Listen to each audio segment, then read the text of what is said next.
حضرت محمود غزنوی نے ایک دن فرمایا کہ میں حضرت خضر علیہ السلام کی زیارت کرنا چاہتا ہوں۔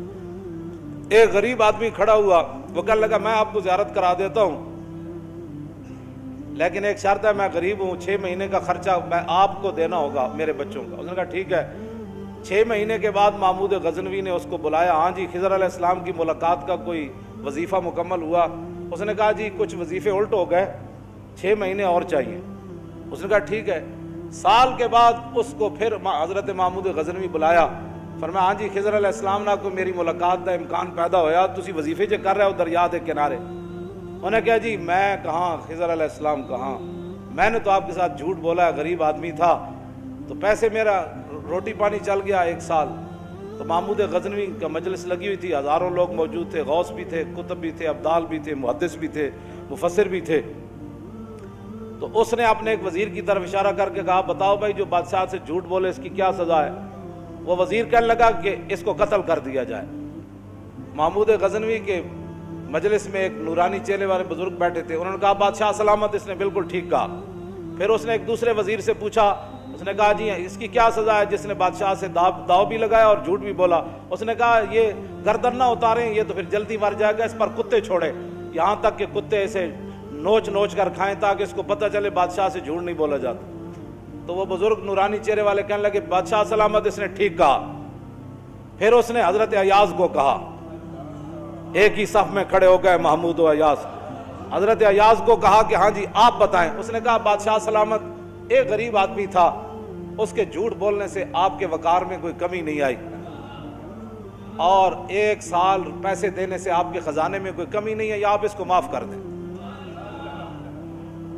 وہ نورانی چہرے والا بزرگ کہنے لگا بادشاہ سلامت بالکل اس نے ٹھیک کہا۔ محمود غزنوی نے ان بزرگوں کو قریب بلایا، انہوں نے کہا یہ کیا بات ہے، جو گردن اتارنے کا کہتا ہے وہ بھی ٹھیک ہے، جو یہ کہتا ہے کہ کتے چھوڑ دیا جائے وہ بھی ٹھیک ہے، جو معافی کرتا ہے۔ اس نے کہا کہ جس نے کہا نا گردن اتار دو، یہ اس کا خاندان تھا کسائی، تو اس نے اپنے خاندان کا اظہار کیا ہے، گردنیں اتارنے کے عادی ہیں، اور کہا کہ غلطی تو تیری ہے جیسے تو نے ایسے لوگوں کو وزیر بنایا۔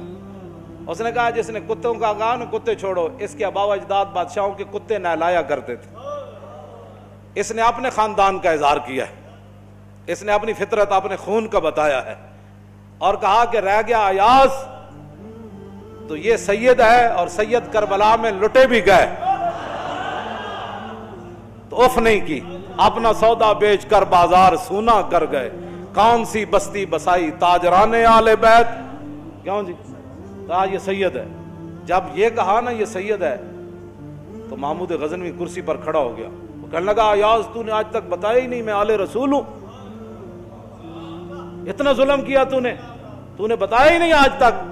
تو حضرت ایاز فرمانے لگے کہ اچھا میرا راز ان بزرگوں نے کھولا تو میں بھی آپ کے سامنے ایک راز کھولنا چاہتا ہوں۔ انہوں نے کہا جی وہ کیا ہے؟ انہوں نے کہا یہ جو بزرگ ہے نا یہ خود حضرت خضر علیہ السلام ہے۔